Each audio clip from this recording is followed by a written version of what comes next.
This is my talk. I want you to understand I have to start with this slide because I'm going to say things that might sound a little, bad, mean, spiteful, mean, hateful, all those other adjectives.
Live. My name's Katie Anderson, and I'll be the guest moderator for today's chat about Cisco's small business portfolio. Before we get started, just a reminder that we'll be taking your questions live. So if you're on Twitter, use the hashtag #CiscoChat. And if you're following on Facebook or YouTube, leave your question in the comments. All right, so joining us today is Mark Nagao. He is the product manager for the RV Series VPN routers in small business. Thanks for joining us, Mark. Thank you. All right, so let's get into the questions. What is the Cisco small business portfolio?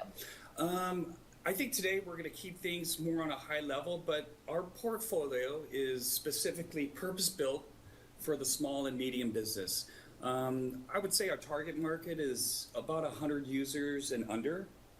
Certainly for the routers, it's probably a little bit less than that. But we have a purpose-built portfolio of switching, routing, and wireless, as well as our Find It networking platform, which is really the glue or the stickiness to the whole solution. Cool. So I heard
さんからしたらすっげえ戦略立てる人とかいるじゃないですか。そういう人のことはどういうふうに見られてますか？まあ、不安なのかなって他人事っていう感じです。だからなんか新しい生き方とか新しいキャリアみたいなのを開拓するとか、人と違うことをやるみたいな軸で言うと、まあ戦略とか立つのしょうがないのかなと思って、特に最近あんまり嫉妬心みたいなのは本当になくなってて、単純になんか違う生き物を見てるみたいな。別に今の世界だったらどういうパターンだって生きていく道はあると思うんですよ。我ながら天使成田と今成田さんからしたらすっげえ戦略立てる人とかいるじゃないですか。ここ自分はこういうふうな計算で動いていくっていうと、そういう人のことはどういうふうに見られてますか？まあ、不安なのかなって他人事っていう感じですか。去年はずっと退屈してるんであんまり好き嫌いとかもないですし、こうすべきとかこうしてるのが正しいみたいな、なんかポリシーとか強い価値観もないんですよ。結構なんかみんな観察してるっていう感じですね。やっぱ何者かになるって言えるようなことって、まあまあ結構時間かかる場合多いじゃないですか。5年10年ぐらいはほとんどの場合かかるわけですよね。でやっぱ5年10年ぐらいかけて作り出されるものって人間はなかなか頭で考えても理解できないようになってると思うんですよ。つまりなんかよくある話で、人間ってこう1年間でやれることとか1年間で作り出される価値は過大評価するか、だけど10年とか30年かけて起きる変化とか作り出される価値は過小評価するっていう話がよくあると思うんですよ。だから実際僕たち周りを見ても1年前と今で世の中がそんなに大きく変わってるかって言われると、ほとんどの場合大して変わってないように見えるじゃないですか。だからなんかそれが10年とか30年経ってみると別世界みたいになってますよね。だって30年前と今だと、ポケベル時代と今みたいなものでもう全てが変わってしまったって感じじゃないですか。去年と今年っていうとなんかそんな変わってないなみたいな感じもあると思うんですよ。だからその10年単位の変化とか10年単位で作り出されるポテンシャルっていうのは僕たちは認識できないようになっちゃってると思うんですよ。だから中途半端にそれについて考えて戦略を立てたりするよりも、盲目的に目の前のことに取り組み続けることが一番価値を作り出すんじゃないかなって感じがするんですよ。特にその価値ってしばらく準備期間があってどっかで立ち上がって指数関数的にバッと伸びていったりするんで、まずその予見するのが難しいというのが1個と、10年単位ぐらいになるといろんな人の出会いとか偶然たまたま手に入るチャンスとか、そういうノイズ要因がすごい重要になってくるじゃないですか。でそういうそのもう定義上予測できないものの影響がどんどんでかくなってくると思うんですよ。だから自分自身で10年前に今を予測しろと言われてできたかっていうのは絶対できないと思うんですよね。だからただただ考えずに目の前の仕事に取り組み続けるっていうのがいいんじゃないかな。そう考えると、ある種戦略とかキャリアプランみたいなのを結構就活で立てたりするんですけど、そもそもそれは、ある種立てずに短期的なものを追い続けるっていう。それを立てることが意味があるとすると、もうかなり定型化されたキャリアですよ。もうすごいがっちり固まっている大企業で偉くなるとか、なんか霞が関で偉くなるとか、あるいはなんか分かりやすく株式会社を起業して時価総額でいくらにするみたいなのは、もうそのパスがかなりもうしっかり作られていて、道が整備されていて、でゲームのルールもはっきりしていて、で過去にそういうことをやった人のサンプルもブワーッと溜まってるって感じじゃないですか。だからそれは意味あるのかなと思うんですよ。だからなんか新しい生き方とか新しいキャリアみたいなのを開拓するとか、人と違うことをやるみたいな軸で言うと、戦略とか立つのしょうがないのかなと思ってて、むしろなんか想像できない偶然性に身を委ねていくみたいな方が全然うまくいくんじゃないかなって気がします。まだどっちかなんじゃないですかね。もうかなり確定されたゲームのルールを前提としてその中で勝ちまくるっていう生き方をしたいのか、それともゲームのルールを無視して人がやってないよくわかんない盆踊りみたいなことをやりたいのかっていうのによって変わってくると思うんですよ。100m 走の選手になりたいのか、盆踊りおじさんになりたいのかによってだいぶ話が変わってくるんじゃないかなって気がするんですよね。成田君は誰かに今までその激しく嫉妬したみたいなのあるんですか？気になるなそれ。いやでもまあなんか嫉妬っていう感じはあんまないですけど、でもまあなんか別に自分よりなんかの能力が全然高い人とか全然目立ってる人とか有名な人とかお金持ちな人とか、いくらでもいるんで、結構普通のサラリーマンの人とかのこともそこそこ嫉妬してて、僕毎日オフィス行くとかすげえ能力じゃないですか。いやいやだからそのちゃんと世の中で働いてる人とかすげえなって勝手に思ってたりするんですけど、特に最近あんまり嫉妬心みたいなのは本当になくなってて、単純になんか違う生き物を見てるみたいな、なんか動物園行ってわーって言ってるみたいな感じに近くなってきてるんで、自分と比べるんじゃなくてそれはそれって感じってことでしょっていう感じがあって、いややばいんじゃないかなと思って。どうやったら好きなことやら熱中するものが見つかると思いますか？いや僕もないですよ。別に好きなこととか熱中することがなくていいんじゃないですか。別になかったらそのない自分を受け入れて、それに合った仕事をしていけばいいんじゃないかと思います。振り切った人間になるのってある種成田さんの場合は結果論だったっていうことですか？全然振り切ってないですからね。なんか振り切ってる人間だったらこんなところでよくわかんないおしゃべりしてないって思わないですけど、だから振り切る気があんまりなくて振り切りたいとも思ってないんで、まあ飽きたら次のことをやる。一つのことをやってると飽きてきて死にたくなってくるので、できるだけ同じ現場に行かなくて済むようにするみたいなことを繰り返してるって感じですか。そういう方も全然成立するんじゃないかなっていう気がします。一個思ったのは、ぶっちゃけあんまり働きたくないんですよ。っていうか、自分も働きたくないし、誰かと働きたくもないっていうのが正直なところですかね。あんまり人と関わるのが得意じゃないので、僕体力ないんですよ。だからそれ上司とか部下とかと熱い人間関係を築くとかできないんですよ。ちょっと関わってると飽きてくるんで。でずっと同じ場所で寝食を共にするみたいなのできないんですよ。だから人と関わりたくないから人とあんまり関わりすぎなくて済むようなやり方を見つけてるっていう感じなんですよ。っていう意味で言うと、どういう人とだったら働きたいと一緒に働きたいと思われるかとか、まあ、考えない方がいいんじゃないかなと思っていて、そもそも人と一緒に働きたいと思ってもらえるような人は、まあ、そもそももうそういうもの持っちゃってるわけじゃないですか、だから考えなくても OK だと思うんですよ、逆になんか頑張って人とから働きたい、一緒に働きたいと思われるように努力しないといけないような人は、それ向いてないじゃないですか、だからもうそれを諦めて、人と関わらなくても生きていけるような道とかを選んだ方が早いんじゃないかなっていう気がしますけどね。別に今の世界だったらどういうパターンだって生きていく道はあると思うんですよ、つまり企業に入って大企業に入って上司にちゃんと喜ばれて、着々と生きていくみたいな道ももちろんありますよね、まあ、だけど別に引きこもりで人と生身の人と一切会わないっていうスタイルで生きていくことも、別になんかネタがあればできるじゃないですか、だから別にどういう方向に進んでいってもいいんじゃないかっていう気がするんですけど、一言で悩む必要ないですよ。別に社会から逸脱しても別に逸脱した人に逸脱した人の価値があるので、なんとでもなる場合多いと思うんですよ。だけど、まあ、初めからそこまで悟っちゃうと人生長いじゃないですか。で僕今30代半ばで、ちょっと悟りを切り開きつつある感があって、もうちょっと人生長いなと思って危機感感じてるんですよ。なんかこれを達成しなくちゃいけないと思い込みもなくて、最近人に嫉妬したりとか怒ったりすることも全くなくて、もう我ながら天使のような感じの心持ちになってるんですよ。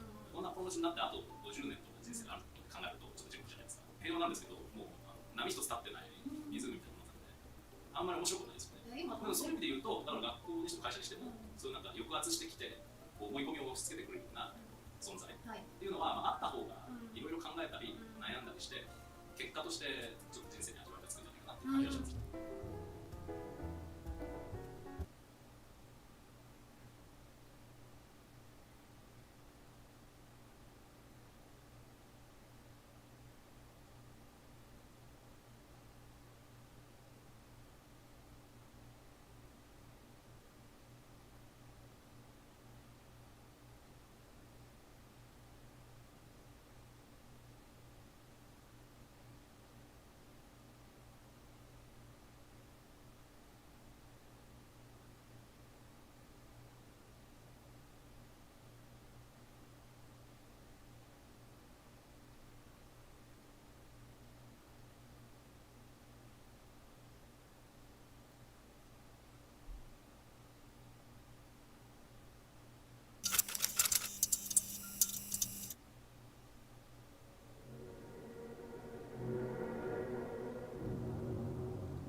March 6th, 1953. A baby was born in New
네, 리턴 값으로 리스폰스 객체를 줄 건데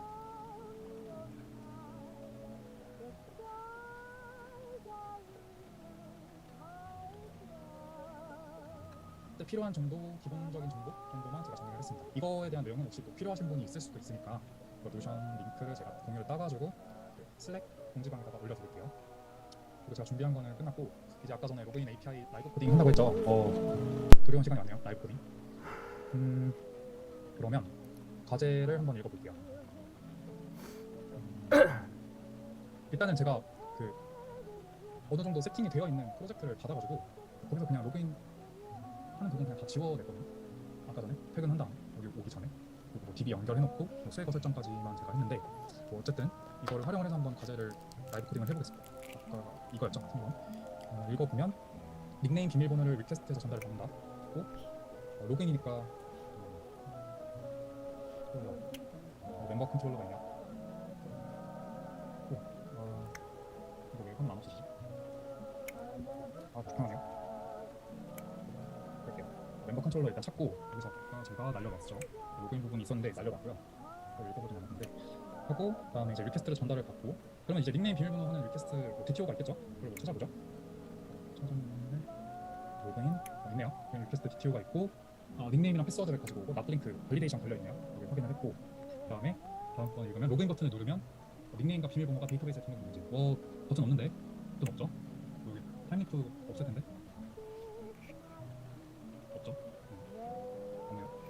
그러니까 버튼은 그냥 무시하고 생각할게요. 그냥 닉네임과 비밀번호가 왔을 때 데이터베이스에 그 정보가 있는지 확인한다고 생각을 하면 될 것 같아요. 그리고 다음 줄은 로그인 성공을 하면 JWT를 활용을 해서 어세스 토큰을 발급을 하고 발급한 토큰을 헤더에다 담는다. 그 밑에는 똑같은 내용인데 리프레시 토큰을 발급해서 담는다 라는 내용이네요. 헤더에 담는다는 소리는 이제 HTTP 리스폰스 객체에다가 담아가지고 API 요청이 끝날 때 거기다 넣어서 반응하겠다는 뜻이죠. 그러면 로그인이니까 호스트 매칭을 사용할게요. 사용을 하고 URL은 위에랑 비슷하게 뭐 멤버 로그인 하고 작성을 하고 반환값은 반환값 내용이요. 반환값 뭐를 반환한다라는 내용은 없네요. 그냥 헤더에다가 담는다라고만 되어 있죠. 과제 자체는.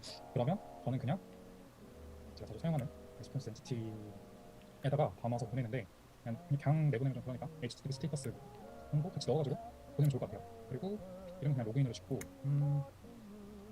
공작값을 넣어줘야 되는데 아까 이제 이렇게 바디로 받아야 될 것 같고 아까 밸리데이션 걸려 있었죠. 납링크 그러면 그것도 활용하면 좋으니까 밸리드 라이브러리가 있네요. 밸리데이션 하고 로그인 리퀘스트 DTO 그리고 작성을 하죠. 그리고 멤버 서비스가 지금 인젝션 되어 있죠. 저거를 활용을 하는데 멤버 서비스 점 로그인이라는 메서드를 만들어서 여기다가 로그인 DTO를 넣어줄 건데 헤더에 담아야죠. 깜빡 했네요. 그러면 헤더도 같이 넘겨줘야 되겠죠. 거기다가 이제 담아야 되니까 리스폰스 객체가 있죠. 처음에 리스폰스랑 리퀘스트는 같이 만들어져요. HTTP 요청이 올 때 잠깐 말씀을 드리면 모르실 수도 있으니까 같이 만들어지는 이유는 이제 와스 쪽에서 와스 그 틴켓 와스 쪽에서 이제 HTTP 요청이 오면 그거를 이제 HTTP 서블릿 리퀘스트 객체를 만들어서 거기 이제 내용을 담는데 이제 어차피 API 요청이 끝나면 리턴되면서 반환 HTTP도 필요하잖아요. 그래서 제가 알기로는 같이 리스폰스를 생성을 하는 걸로 알고 있어요. 그러니까 이제 인자값으로 리스폰스가 받아올 수 있겠죠. 그래서 저렇게 리스폰스도 주고 리스폰스도 넘기도록 하겠습니다. 하고 이제 로그인을 만들어야 되는데 이렇게 해서 한 번에 만들게요. 한 번에 만들고 그러면 인자값이 다 넘어왔죠. 이게 너무 작으니까 하고 여기도 좀 줄이도록 하겠습니다. 이제 다 읽었으니까 하고 여기서 짜볼게요. 근데 지금 너무 아래에 있죠. 그러면 얘를 좀 올려볼게요. 올려보고 일단은 다시 기억이 안 나네요. 다시 읽어보면 그렇죠. 데이터베이스에 등록된지 확인해야죠. 데이터베이스에. 그러면 멤버 객체가 있으니까 멤버 객체에다가 뭐 멤버 레포지토리겠죠. 멤버 레포지토리. 멤버 레포지토리에 파인드 바이 닉네임 뜨네요. 파인드 바이 닉네임 해서 아까 닉네임 보내죠. 닉네임 보내니까 로그인 디토에서 get 닉네임을 가져와서 내가 한 다음에 뭐 익세션 처리도 해줘야겠죠. 날려주고 일단은 위에 뭐 리스폰스 디토글 뭐 있는데 저는 별로 안 좋아해서 그냥 일단 이렇게 간단하게 날릴게요. 사용자 없어요. 큰일 났네. 뮤를 해야죠. 저를 생성하면서 날려야겠죠. 날리고 그러면 이렇게 되겠죠. 그럼 여기서 이제 만약에 닉네임이 또 들어갔는데 멤버에 없어 라고 하면 익세션이 터질 거예요. 근데 익세션이 안 터졌다는 건 멤버가 있다는 거고 그럼 다음 코딩창이요. 죄송해요. 그렇죠. 이 정도면 보실 거예요. 네. 네 알겠습니다. 감사해요. 채팅 보니까 갑자기 좀 천천히 해야 될 것 같다는 생각이 들었어요. 너무 말이 빨랐던 것 같은데 하면 이제 멤버를 받아왔죠. 이제 멤버에 그러면 값이 들어갈 거예요. 그럼 이제 저 멤버를 활용을 하면 될 것 같은데 아마 인젝션이 되어 있을 거예요. 프로바이더는 뭐 대충 다 비슷하니까 코딩이 거의 토큰 프로바이더에 여기 멤버 주는 거 바로 뜨네요. 이름이 제너레이트 토큰 DTO 만드는 거. 반환 타입 B 토큰 DTO라고 뜨죠. 그럼 토큰 DTO로 반환이 되나 보네요. 그럼 여기에다가 이제 멤버 위에다 가지고 온 멤버를 넣어주는데 얘가 토큰 DTO로 반환이 되잖아요. 그러면 한번 찾아봐야죠. 토큰 DTO. 그러면 어세스 토큰이 있고 리프레시 토큰 이렇게 두 개가 있죠. 그럼 서비스로 가서 토큰 DTO를 만들어서 받아주도록 하겠습니다. 이렇게 하면 받아올 것 같아요. 이렇게 가서 구형체를 한번 확인을 해봅시다. 어떻게 만들어지는지. 아까 전에 제가 뭐 컴팩트 있는 거 보니까 JWT 있고 아까 전에 그 보여드린 JWT 생성이랑 코드가 거의 똑같죠. 여기 보면 어세스는 좀 정보를 많이 주고 리프레시는 좀 적게 주네요. 이렇게 만들어지고 여기 그 리프레시 토큰은 또 리프레시 토큰 테이블이 있네요. 테이블에다가 또 저장을 하고 그다음에 이제 토큰 DTO로 리턴을 하네요. 그럼 잘 제가 이해를 한 것 같고 여기서 받아오죠. 그럼 다음 내용 로그인 성공을 이제 여기 성공이 됐죠. JWT 토큰을 발급했으니까 로그인 성공된 거죠. 그러면 그 JWT 토큰을 헤더에 담아줘야죠. 그럼 이때를 위해서 제가 아까 리스폰스를 넘겨줬습니다. 그럼 여기에 헤더 헤더라는 제가 있어요. get 헤더 같은 거죠. 똑같은 거죠. get 헤더는 가져오고 add 헤더는 추가하고 여기다가 이름이 assess 토큰 똑같이 해야겠죠. assess 토큰 이거 여기 주는 이 assess 토큰 이런 이름들은 리액트 즉 프론트엔드랑 협약을 해야 돼요. 뭐 기본적인 뭐 authorization bearer인가? 네, 그게 보통 OAuth2나 JWT를 쓴다는 그런 뭐 약속 같은 거거든요. 이제 그거를 그대로 사용을 했지 아니면 뭐 지금 여기 과제처럼 그냥 assess 토큰은 assess 토큰, refresh 토큰은 refresh 다시 토큰 이렇게 하자 하고 이제 리액트 쪽이랑 같이 대화를 하셔가지고 정하셔서 컨벤션을 맞추셔서 하시면 됩니다. 이제 토큰을 주고 그다음에 add 헤더에서 refresh 이렇게 줘야겠죠. DTO에 get refresh 토큰 주고 뭐죠? 저기 뭐가 들어갔죠? 잠깐만 그러면 자바스크립트를 많이 해가지고 습관됩니다. 됐고 그다음에 이제 리턴 값으로 리스폰스 객체를 줄 건데 리스폰스 엔티티에 제가 많이 쓰는 OK로 보내드릴 거고 제가 HTTP 스테이터스를 준다고 했죠. 그러면 뭐 HTTP 스테이터스에서 OK 바로 뜨네요. OK 정도만 보내주면 될 것 같아요. 뭐 밸류로 보낼 필요는 없을 것 같고 그냥 OK로 보내고 그럼 된 것 같은데 이러면 된 거죠. 된 건데 뭐 사실 이런 뭐 헤더에다가 이렇게 넣고 이런 거는 사실 메서드마다 만드는 건 별로 좋지 않거든요. 코드 자체가 최대한 그런 중복되는 거는 줄여줘야겠죠. 그러니까 이거 두 개는 메서드로 뺄게요. 이름 짓는 게 제일 어려운데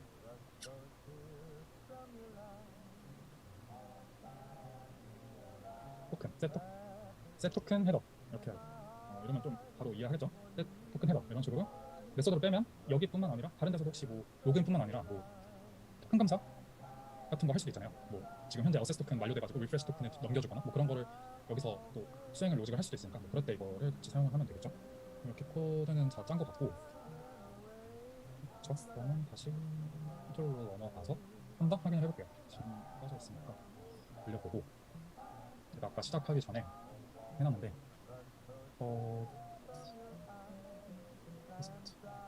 스웨거 적용하게 되네요. 포스트맨? 저는 포스트맨을 잘 안 써가지고 제가 자주 쓰는 이 HTTP 파일로 만들어서 쓸 수 있거든요. 저는 이거를 좀 애용하는 편이어서 이거를 활용하도록 하겠습니다. 그래서 다 돌았죠? 그러면 한번 확인을 해볼게요. 여기서 리퀘스트 추가를 하는데 포스트로 추가해야겠죠? 포스트로 추가를 하고 팔공 API 멤버 로그인 컨텐츠 타입 JSON 좋고 8080의 API 멤버 자동 완성되는데 왜 안 되지? 뜨네요. 돌려라.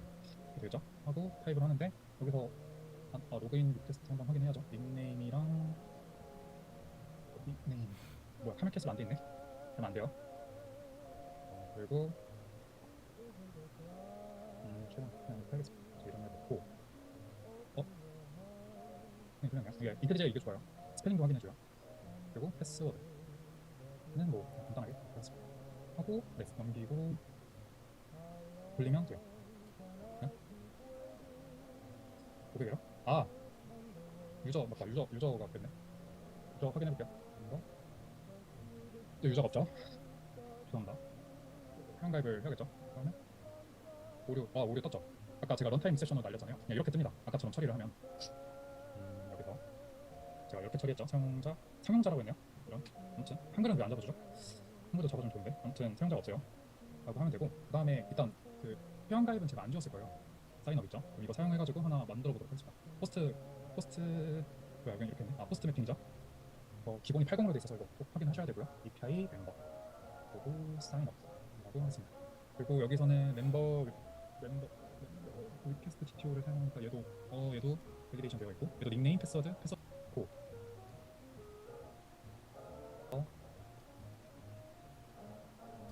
한번 확인을 해볼게요. 지금 꺼져.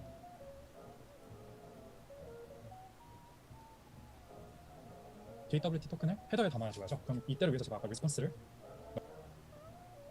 감사해요. 리퀘스트 GTO를 사용하니까 얘도 밸리데이션 되어 있고 얘도 닉네임 패스워드 컨펌 이렇게 되어 있죠. 빠르게 그것을 볼게요. 밑에랑 똑같이 할게요. 최한빈 주고 패스워드 주고 똑같이 만들고 그리고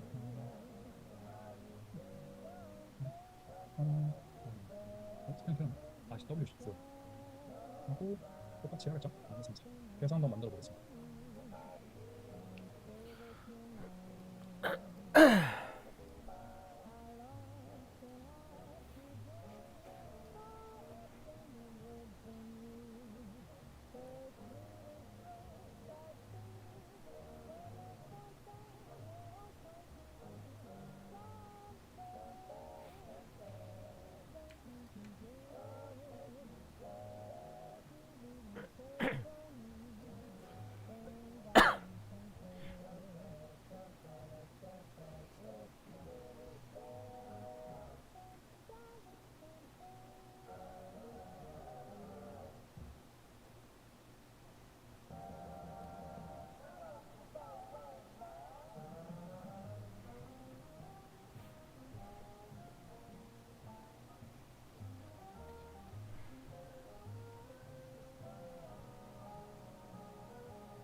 뭔데 두 배를 들어가 있을까?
오케이, true 됐고 시험빈 만들어졌죠. 또 한번 콘솔에서 확인을 해볼게요. 잘 들어갔는지.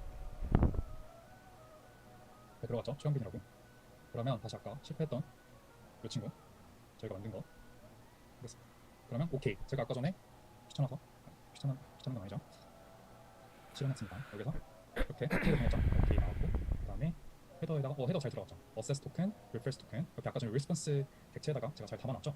그리고 길이 차이가 나는 거 보니까 아까 전에 저희가 봤을 때 담아주는 내용이 달랐죠. 그럼 이렇게 길이 차이가 많이 날 수도 있습니다. 그럼 이거 잘 만들어졌는지 확인을 해야 하잖아요. 아까 제가 미리 켜놨는데 여기 JWT.io에서 이거죠. 알고리즘 골라서 알고리즘 이거 맞고 최현빈 롤 잘 들어가 있죠. 또 어세스 토큰 아까 리프레시 토큰은 익스파이어드밖에 없었던 것 같은데 기억에 한번 얘도 확인을 해보면 맞죠? 익스파이어드만 들어있죠. 그래서 짰네요. 이렇게 해서 잘 넘어갔다를 확인할 수 있습니다. 과제가 너무 간단해서 일찍 끝났네요. 15분. 그러면 여기서 스웨거 하기 전에 그러면 시간 조금 스웨거 하기엔 더 많이 남았으니까 익셉션 어떻게 처리하는지. 그러니까 여기 보면 제가 이거 저번 때 누가 어떤 분이 보여주셔가지고 봤는데 뭐 이렇게 처리하셨더라고요. 뭐 이게 틀렸다는 건 아닌데 저는 이런 식으로 하는 거 별로 안 좋아해가지고 그냥 전역으로 처리를 하는 편이거든요. 무조건 웬만하면. 그래서 전역 처리하는 거 물론 아는 분도 계시겠지만 그냥 잠깐 이걸로 한번 전역 처리로 해볼게요. 그러면 일단은 얘를 전역 처리로 할 거니까 상용자 없어요. 예. 그러니까 지워주고 여기서 저는 유저 없는 거죠. 유저 없으니까 뭐 not find 유저 이렇게 하다 not find 유저 exception. 오늘 타자 관찰이지 exception. 당연히 이런 친구 없겠죠. 제가 만든 거니까. 그럼 얘를 이제 만들어야 되는데 이게 뭐 글로벌이 없네요. 보통 저는 패키지에서 항상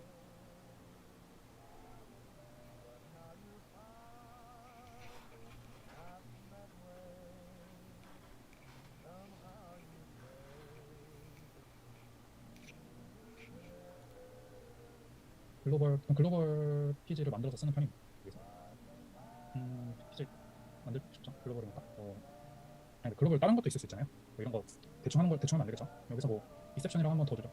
패키지 하나 더 주고 만들어 볼게요. 여기서 클래스 해가지고 이름은 글로벌 익셉션 제일 깔끔할 것 같은 글로벌 익셉션 핸들러까지 붙이죠. 핸들링 하는 겁니다. 이렇게 만들게요. 이제 꺼주고 여기서 레스트 컨트롤러의 이 어드바이스 알고 죄송합니다. 얘를 달아주시면 돼요. 얘는 하는 역할은 이 레스트 컨트롤러는 다들 아시죠? 그러니까 이 요청에서 익셉션 처리가 되면 걔를 얘가 낚아채요. 그렇게만 이해를 하시면 돼요. 일단은. 근데 익셉션 종류가 엄청 많잖아요. 그러니까 익셉션 종류마다 제가 커스터마이징을 할 수 있어요. 그거를 해주는 애가 익셉션 핸들러라는 아주 직관적이죠 이름이. 친구를 꼭 달아주셔야 됩니다. 얘를 달아주고 항상 반환을 어떻게 할지가 제일 고민이죠. 원래 이런 건 설계해서 다 정하고 가니까 고민할 일이 없는데 지금은 제가 좋아하는 리스폰스 엔티티로 할게요. 근데 그냥 그러니까 에러 DTO 같은 거 하나 만들죠. 에러 DTO? 에러 레스 DTO라고 하죠. 너무 이름이 직관적이지 못하죠. 하고 이름은 not find 아까 그거랑 비슷하게 not find 카메 케이스 꼭 해야죠. 유저 not find 유저 핸들러라고 할게요. not find 유저 핸들러라고 하고 아까 전에 뭐였죠? not find 유저 exception 이렇게 만들려고 했었죠. 이렇게 하고 이름은 이렇게 하고 리턴하고 리턴 리스폰스 제가 저는 오케이를 쓰고 이제 만들러 가야겠죠. 쟤네들 막 몰입해져. 만들러 갑시다. 전 이런 식으로 짤 거고 얘를 복사를 해가지고 그리고 위치를 원래 패키지 나누는 편인데 시간이 없어. 시간은 많은데 그래도 그냥 이렇게 할게요. 같은 데다 놓을게요. 에러레스 DTO 하나 만들어 줍시다. 만들어주고 그러면 얘도 시프터가 필요하겠죠. 그리고 반환을 해야 되니까. 그리고 저는 생성자로 초기화를 할 거여서 얘 정도 줘서 기본 생성자 자동으로 만들어지게 해주고요. 하나는 기본적으로는 무조건 그 메시지가 있겠죠. 그러니까 짧게 그냥 MSG라고 하고요. 저는 보통은 스테이터스가 어떤 스테이터스 코드 좀 보내는 거 좋아하거든요. 그게 좀 더 직관적이기도 하고 그래가지고 그래서 보통 따로 리액트 쪽에서 어떻게 달라고 요청하지 않는 이상은 저는 웬만하면 스테이터스 코드 주는 걸로 하자라고 얘기하는 편입니다. 그래서 스테이터스 코드는 인트 값으로 저렇게 담아서 주고 생성자 만들게요. 이렇게 다 있어야겠죠. 이렇게 만들고 그다음에 오래 뜨는 대로 날아가고 오케이 하고 쟤도 만들어야죠. 생성자 만들게요. 이렇게 다 있어야겠죠. 이렇게 만들고 그다음에 오래 뜨는 대로 날아가고 오케이 하고 쟤도 만들어야죠. 익셉션 만들어야죠. 얘가 중요하죠. 하고 그리고 그냥 같이 만들겠습니다. 원래 나누는 게 좋은데 클래스죠. 클래스 만드는데 한번 넣어주고 넣어가지고 여기 노테이션 필요 없어요. 왜냐면 저는 익스텐드 받을 거거든요. 보통은 그냥 간단하게 아까 런타임 익셉션 썼었으니까 얘를 성적을 받을게요. 얘를 성적을 받고 그다음에 그래서 스트럭처를 만드는데 여러 가지 있거든요. 여기서는 저는 아까 메시지 여기 뭐 예를 들어 여기 메시지랑 스테이터스 이렇게 두 개 있었으면 그걸 쓰겠는데 그런 게 없으니까 일단 스트링 메시지 무조건 보낼 거잖아요. 얘로 쓸게요. 그러면 뭐 슈퍼 아시죠? 동생 혼자 아마 런타임 얘도 가보면 메시지가 있을 거예요. 그걸 시간 많으니까 뭐였죠? 메시지 여기 있죠? 썼죠? 런타임 익스션 가지고 있죠? 가지고 있고 얘도 가지고 있네요. 그러니까 제 최상위 플로업을 가지고 있는 아이고 얘도 이런 거 가지고 있죠. 얘 성숙화 똑같아요. 얘를 네 저는 뭐 이렇게 사용을 했고 그다음에 여기 또 가서 빨간불 없어지고 오케이 오케이 되는데 저는 에러 레스트 디티오를 주겠다고 확인을 했죠. 그러면 아까 생성자로 주기로 했으니까 이렇게 해서 아까 처음이 메시지였죠. 그러면 아까 저기 not find user exception 쪽에다가 그 스트링 메시지 받는 거 했잖아요. 리턴하는 거 그거 만들었죠. 그럼 그거 활용을 해가지고 하면 get 메시지가 떠요. 그럼 이렇게 하면 이 세션 날릴 때 들어가는 메시지들을 가지고 올 수 있습니다. 딱 이렇게 날라올 때만. 그래서 커스터마이징 한다고 말씀을 드린 거예요. 여기 꼭 커스터마이징 한 것만 들어가는 건 아니에요. 뭐 널 포인트 익셉션이라던가 일리걸 익셉션 이런 것도 여기다가 넣어주시면 그거가 터졌을 때 얘가 잡아올 수 있어요. 그래서 그렇게 활용을 하시면 되고요. 그다음 아까 HTTP 스테이터스였죠. HTTP 스테이터스 주기로 했고 너무 많아서 게이트웨이는 좀 아니고 그냥 얘 쓸게요. 얘 쓰는데 코드 값 인트 값을 줘야 되니까 게이트웨이 말고 얘를 사용하도록 하겠습니다. 이렇게 하면 익셉션 처리하는 추가를 했죠. 서비스로 다시 돌아가죠. 그러면 아까 계속 빨간불 뜨는 친구 다시 그래서 메시지 주라고 뜨죠. 주황색불 여기서 사용자 말고 사용자라고 할게요. 사용자 없어요. 이거 세미콜론 붙이면 안 되죠. 네 처리는 다 됐네요. 그러면 코드가 반영이 되려면 다시 돌려야겠죠. 잠깐만 기다려보겠습니다. 이거 내려오지 마. 다시 뭐였는지 확인해야겠다. 멤버가 창구 닫았죠? 잘 닫았죠? 지우고 이렇게 주면 있다고 할 테니까 얘 말고 뭐 그냥 아무거나 없을 만한 거 주겠습니다. 그거 주면 됐죠? 익셉션 처리가 됐죠? 물론 HTTP 200이긴 하지만 아까 제가 인터셉트를 해가지고 전역 처리로 익셉션 처리를 했잖아요. 그래서 아까 제가 만든 그 DTO 타입으로 해가지고 메시지 쪽에는 사용자 없어요. 제가 아까 넣어준 거 값 들어가고 스테이터스 코드는 get request가 400이거든요. 그거 값 가지고 와서 이렇게 담아서 넣어줄 수 있어요. 그러니까 이런 식으로 글로벌 쪽에서 다 처리를 할 수 있습니다. 글로벌 익셉션 이거 활용하시면 좀 편해요. 익셉션 관리를 할 때 하나로 쭉 다 관리하실 수 있거든요. 이렇게 관리하는 법도 있다고.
하나 소개시켜드렸고요.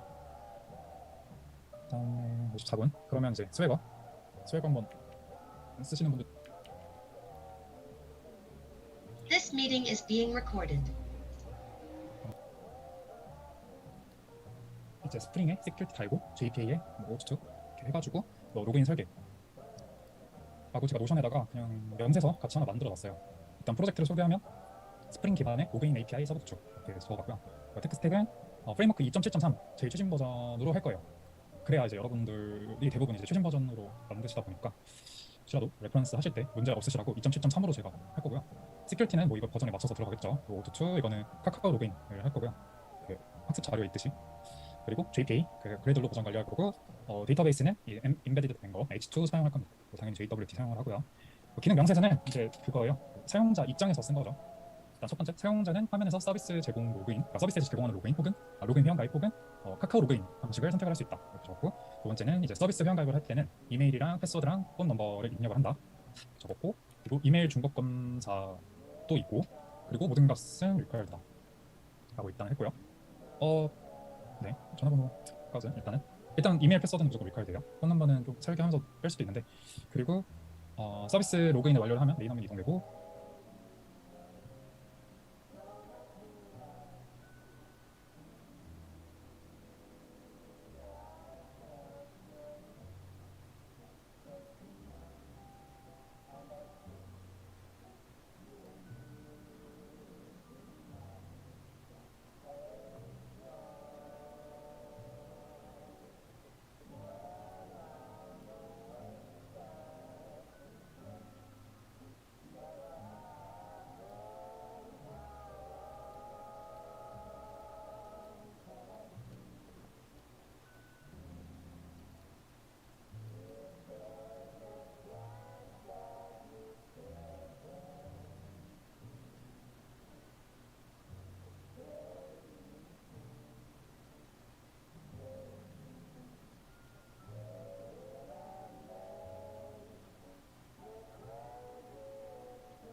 Hello friends.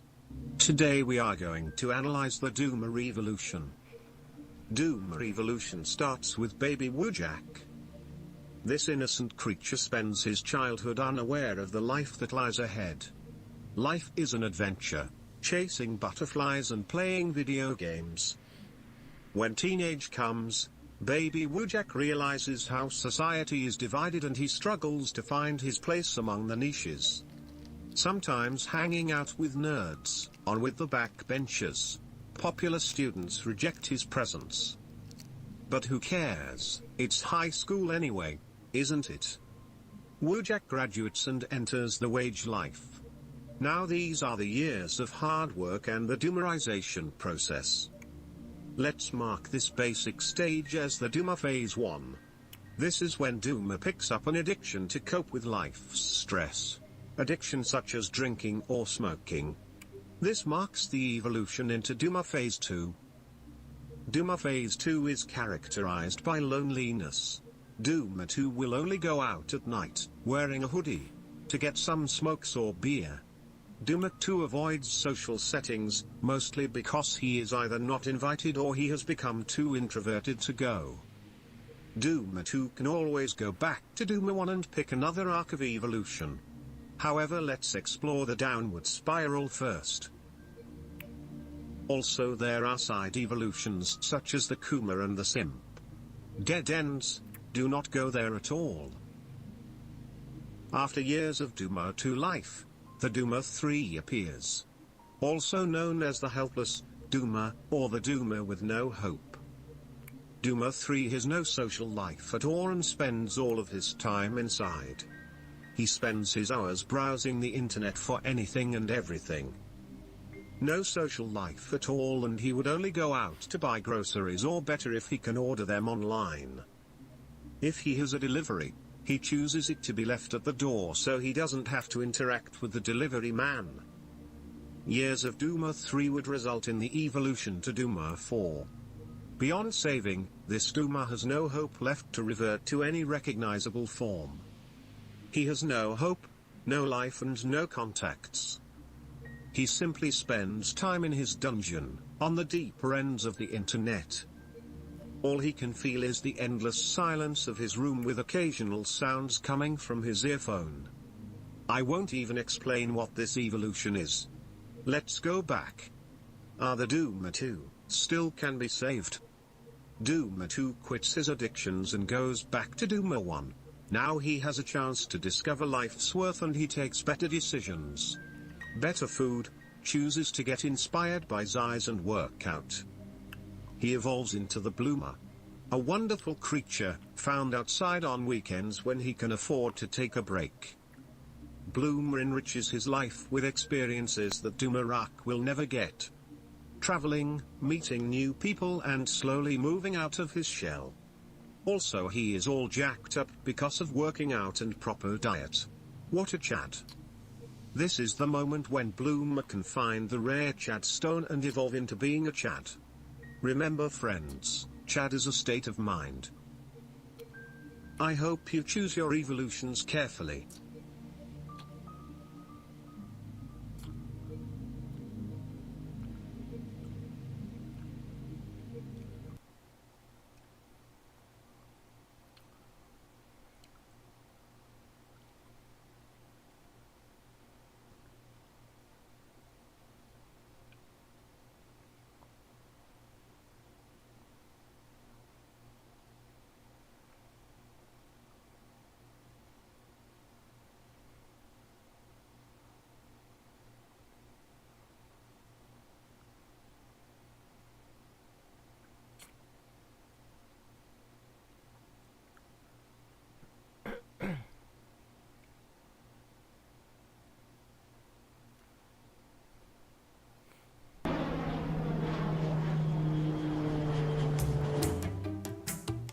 Chad my boy, how much crypto we have generated this month? According to stats, we have mined $100 million worth of Bitcoin, $20 million of Ethereum, and $10 million of other altcoins like Dogecoin, Ripple, Shiba Inu, etc., making a total of $130 million mining. Excellent. What about the energy consumption of this month? Well, as the energy price is too high because of this inflation, the energy bill of this month is $140 million. What? Can't believe it, impossible. There must be some mistake, check again.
let's not go there in this video. Love him or hate him, Israel is pretty good at hacking. Fighting off invasions by neighboring countries from day one, it's since consolidated into a cyber superpower. Flame, Stuxnet, Dooku, Gauss. Offensive cyber toolkits like these have frustrated Iran's nuclear programs again and again. Israel's even hacked Kaspersky, catching the Russian government using their antivirus software as a global search engine for classified data. From monitoring mobile comms, intercepting satellite traffic, tapping undersea fiber cables, some consider Israeli intelligence to be on par with the NSA, maybe even spying on them too, having been ranked the third most aggressive actor against America. And that's not counting the private sector, second only to the US in its VC funding for cybersecurity. We're punching 200 times above our weight. Besides the usual buffet of cybersecurity firms, there's boutique ones too, specializing in offensive cyber. Companies like Weissbier, which sells interception vans, NSO Group, which crafts zero-day mobile phone exploits, and other shady companies selling off-the-shelf hacking tools to organizations who are willing to pay premium prices for nation-state level cyber capabilities. So that got me thinking, how does a country with a population about New York City even get so good at cyber? I mean, at a glance, there's really not much there. Let's go back to the beginning, to one of Israel's lowest moments. The Yom Kippur War was the biggest intelligence failure in Israel's history. Caught off guard in a joint invasion by Egypt and Syria, Israel suffered unexpected losses in the opening days of fighting.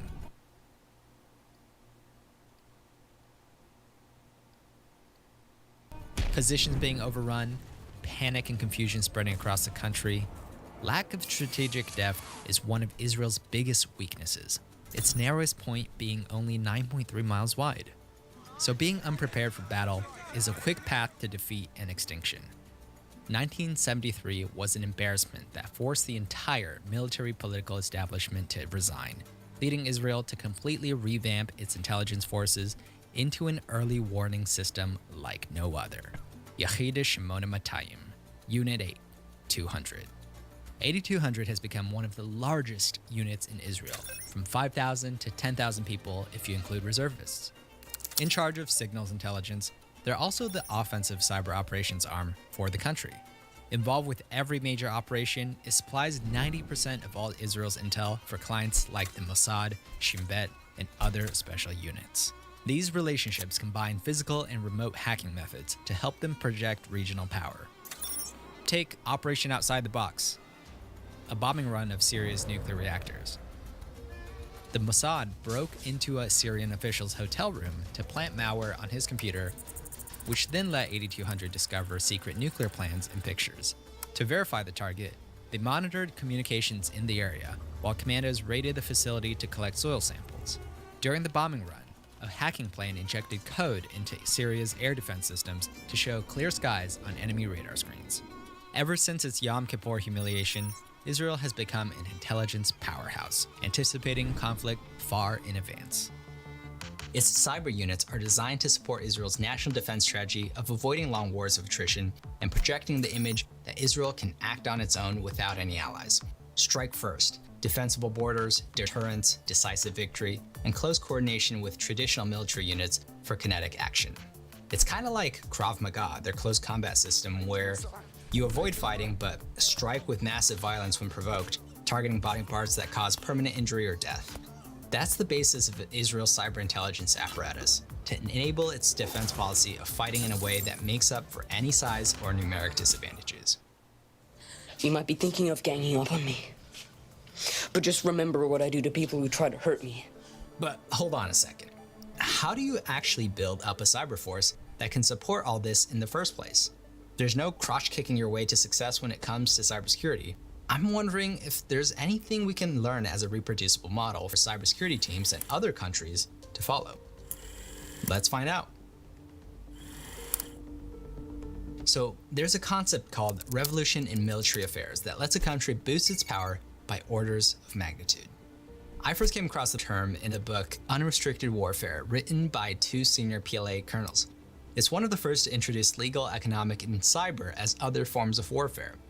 The authors really liked this guy called Andy Marshall. He ran a secret Pentagon think tank called the Office of Net Assessment. According to Marshall, RMA is all about how well you operate and organize your people with technology. For instance, before World War II, the French and Germans both had access to planes, tanks, and radios. But the French layered on old World War I doctrines, producing the Maginot Line, an expensive series of fortresses focused on a defensive war of attrition. The Germans had their military stripped down after losing and had to completely reorganize everything. They made a lighter, mobile strategy called Blitzkrieg, using tanks and air support in ways never seen before. You can probably guess who won the fight. When it comes to cyber power, it's no different. Everyone pretty much has access to the same technologies and tools. The key differentiating factor is all about how you organize human capital and innovate on operational concepts, and that's where Israel wins. So the IDF is like one big HR department for the country.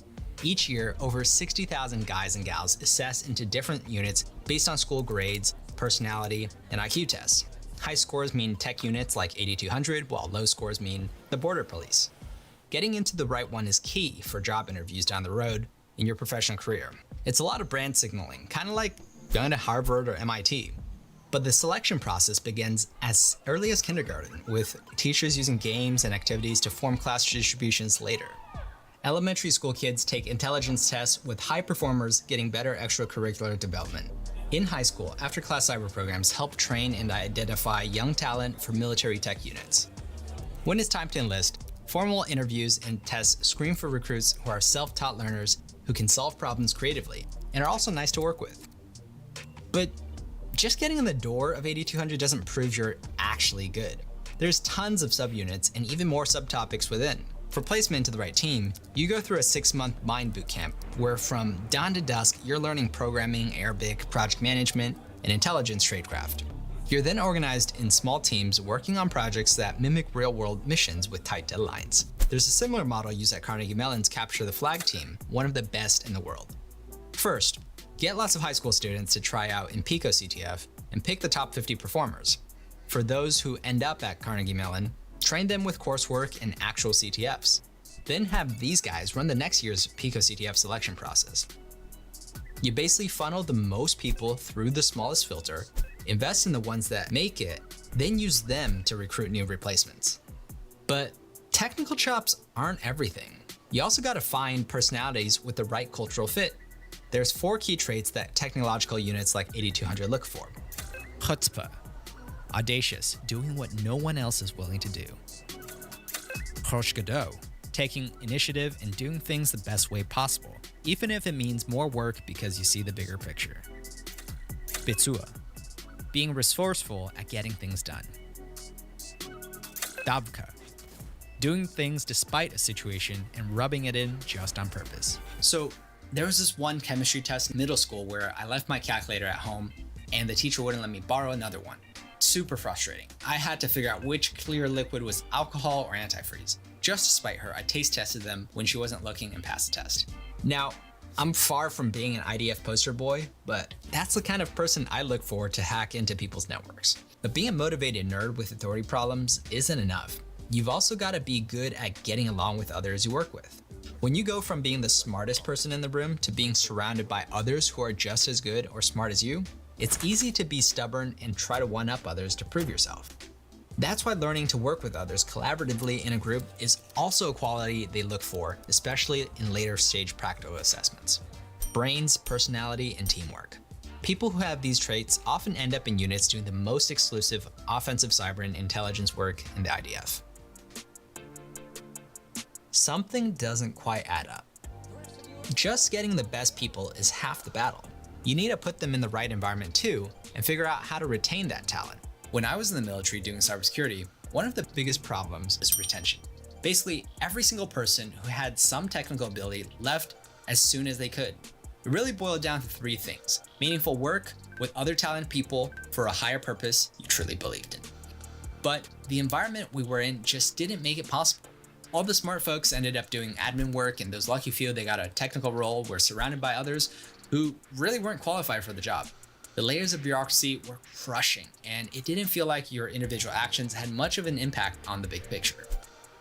Price's law suggests that the square root number of people in an organization does half the work. So with 100 people, that's just 10. 36 people, it's 6.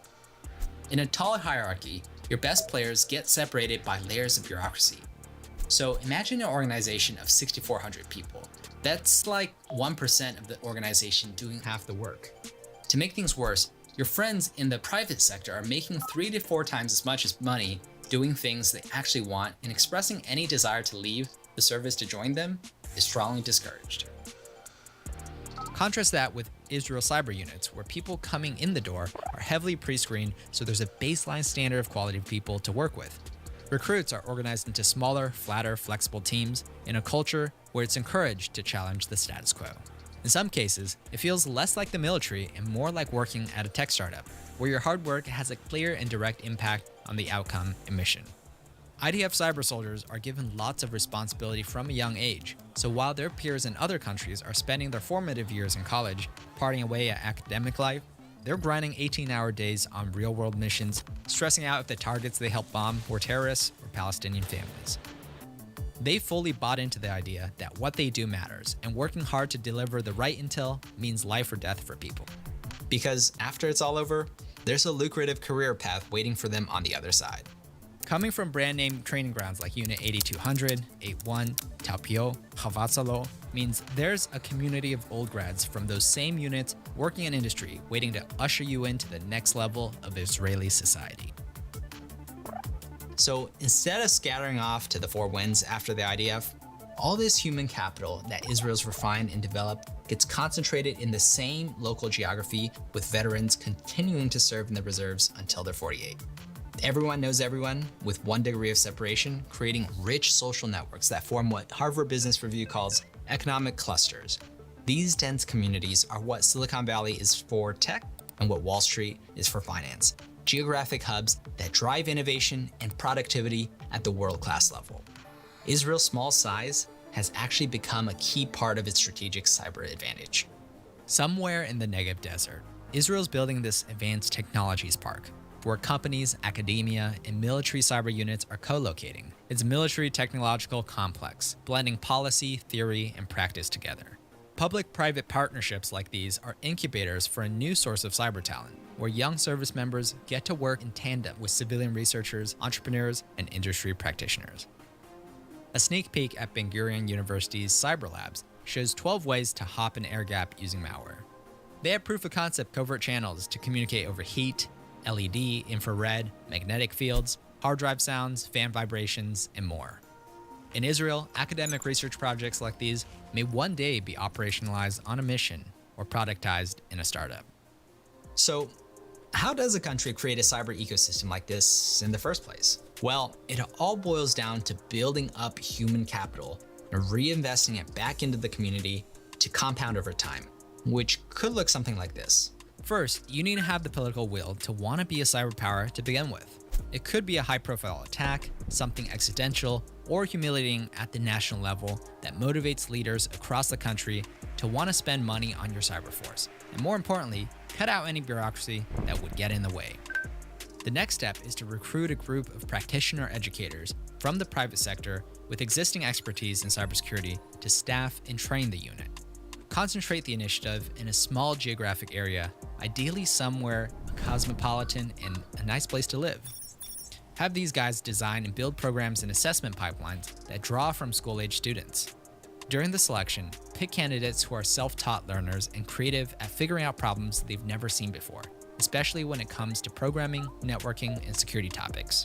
You want to find novices who can quickly get to the intermediate level with just a little formal training. You're also looking for personality traits that make them independent self-starters who are daring at getting things done. These are the guys that make it to the training pipeline. During the training, don't just dole out lectures and homework.